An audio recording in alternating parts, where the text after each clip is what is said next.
Hello and welcome, ladies and gentlemen. My name is Crash, and there's this lesser known manga that I wanted to recommend to you guys. It's called Kimetsu no Yaiba, or Demon Slayer. I've actually said these words before, and when I did it, it didn't sound as much of a ridiculous statement as it does now. Because when I started reading this manga, Demon Slayer was just a pretty unknown title in the vast pool of Shonen Jump manga. And to be fair, this wasn't that long before the anime came out, it was just about a month or so before.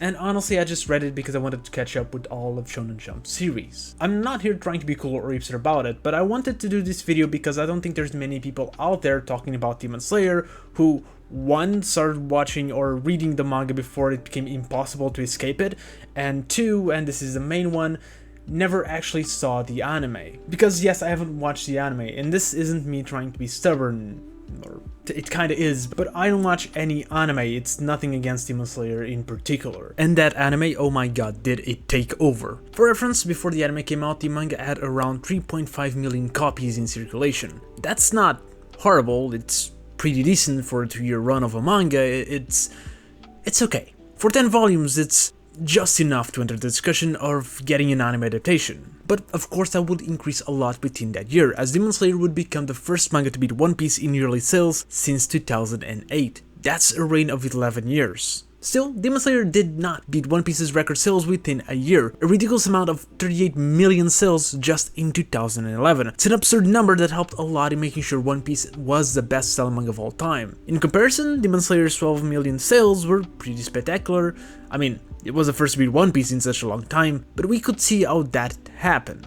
Nothing would make me ready for what 2020 had in store. Talking specifically about Demon Slayer right now, not the old destruction of social interactions as we knew them, because it sold about 82.3 million that year. 82.3 million.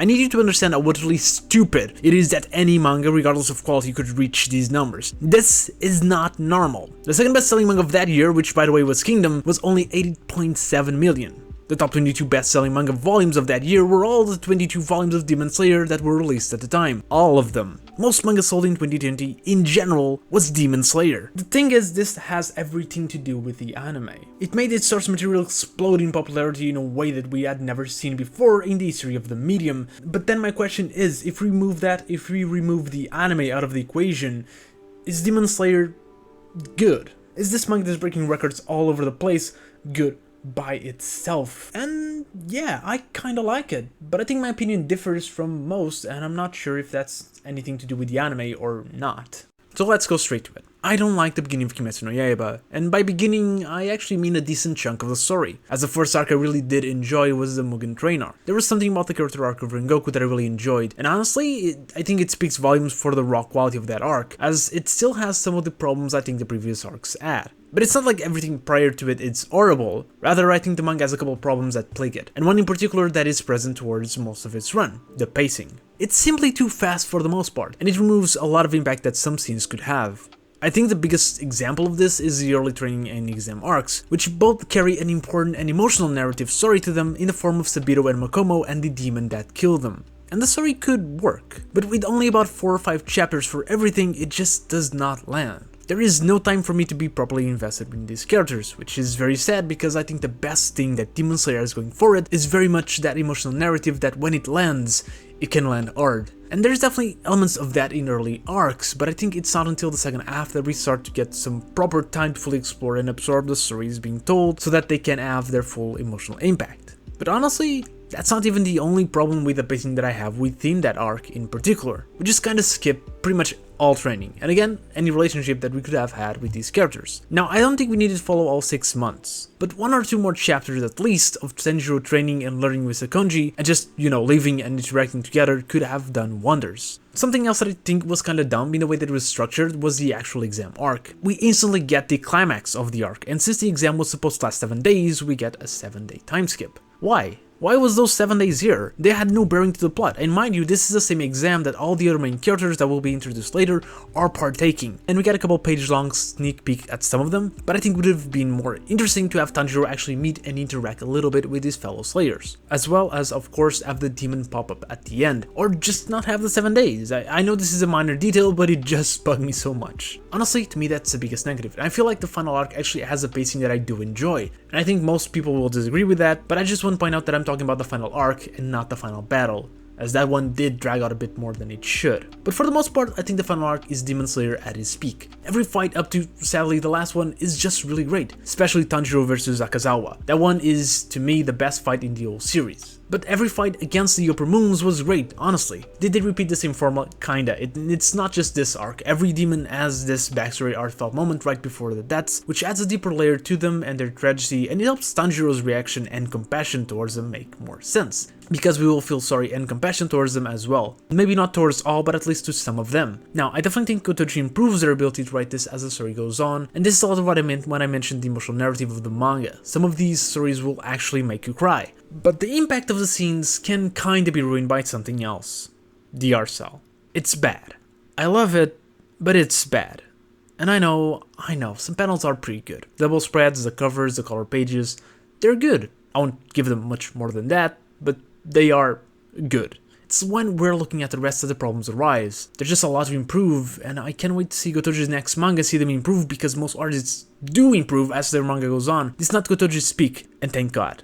Now, I do like the art style in some regards, because it is adorable. I wanna hug it. It's just so derpy, it makes me laugh. And that helps a lot in the comedy. Part of the reason why I enjoy Demon Slayer is because of when it's funny, it's really funny, and a lot of that has to do with the derpy faces that they make. I mean, this isn't taking the title of Best Comedic Faces from Naoshi Komi, Nishikai's mangaka, but it works really well. The problem is, this manga isn't supposed to be derpy and funny all the time. As a matter of fact, there are some parts that are supposed to be hard-hitting and gory and even scary, and it just isn't, because Gotoji does not have the ability to draw these scenes in the way that they probably wanted to. I mean, when that first demon got decapitated, I thought it was pretty cute. Cute.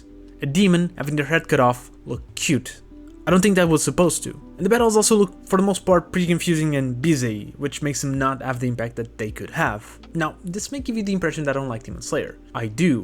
I'm just putting all the negatives out there first. So let's talk a bit more about what I liked and when I started liking it. To me, the moment that Demon Slayer started getting enjoyable was very much after the introduction of both Zenitsu and Inosuke. And this has a lot to do with the fact that I like character interactions much more than anything else, but the main cast is real solid, especially the core 4 characters, and now they complement each other. Tanjiro is interesting enough on his own, but his character really works best when he's playing off Zenitsu's cowardice or Inosuke's just straight up insanity. And of course, Zenitsu and Inosuke being more or less the complete contrast of each other also works really well. Nezuko has a good relationship with Tanjiro, of course, as that relationship is the main drive of the story, and Zenitsu's obsession towards her and pretty much any other girl does have its moments. But it's really the trio of guys that makes this manga fun, for the most part, at least, you know, to me. And the side cast and villains are also pretty good. Again, Gotoji does improve on their writing as time goes on, and these characters do have very heartbreaking and relatable backstories to them that really helps us get invested in most of them. These are characters that are ready to give up their lives for the mission, characters lost everything or almost everything and only have each other. There's a deep melancholy to them, but also a great sense of camaraderie between the Demon Slayer Corps that I really love. Now, I really feel like I should address the last chapter, not because I want to, but because if I don't, people are gonna ask about it. It was really panned and hated overall that it even led to some changes in the volume release of the chapter that honestly I haven't checked out. But in my opinion on it is that I don't care. And what I mean by this is that I think the chapter has no actual bearing on the overall quality of the manga. For all intents and purposes, the manga ends on the second to last chapter, and that final one is just a little extra. But it's also an extra that does not take anything from the previous events, that doesn't contradict or ruin anything at all. I don't think it adds much to the story either, I could do without it, but it feels more like a bonus story than anything else, and I can't really be mad at that. But with all I've seen throughout the manga, it really felt like the author was slowly finding their best traits, improving them and putting them more on the forefront. I really do think Kimetsu no Yaiba is not the best that Gotoji can make, and I'll be eagerly awaiting to see what's next. Though I don't think it will explode the same way that Demon Slayer did. And talking about explosion again, I do want to point out how my opinion of the manga changed throughout that time. Because I was really actually telling people to check out the anime before it came out because I thought it was going to be a sleeper hit. I mean, nobody was really talking about the manga at all, at least in the West, and Dr. Stone was coming out in the same season, which I thought was going to be the anime that's going to obliterate that season, because I've seen more people talk about it, and honestly, I like it more, so it was a no-brainer. So I was telling people, like, you should check it out. It takes a little bit to start, but once it does, it's pretty good. I mean, it's not going to be the next One Piece. It's not going to be, like, selling 120 million sales in 2 years or anything like that, but it's decent. And a very underrated battle shonen. And then episode 19 happened. And then the sales increase happened. And the end of the year, I was like, this is the one thing to beat One Piece in 11 years. Why? And then 2020 happened and it became more like Demon Slayer. That's the one that's going to completely obliterate any understanding we have of yearly sales. That one. Not any other manga industry of the medium. I don't get it. And that's mostly it. I don't get why Demon Slayer was the one. I guess that had a lot to do with the short size, with the economy in Japan right now, with the quarantine, and of course the anime adaptation. But still, it is mind-blowing that any manga at all could reach these numbers. And while it didn't change my actual opinion of the contents of the manga, it definitely tainted how I saw it, because it evolved from an underrated manga that I thought it deserved to be more popular to a manga that was way more popular that I felt it had any rights to be. And it just goes to show that even when you don't want to, the popularity of a work can actually affect how you see it. And I find that interesting because even when I'm aware of it, it's still hard to fight it. But yeah, that is my opinion on the manga of Demon Slayer. If by any chance you're wondering why I don't watch anime, then you can check out this video where I compare anime and manga on the left. And if you want to see other manga from Jump I think deserves to be more popular, then click the video on the right. And if you watched until here, thank you very much, and I'll see you next video.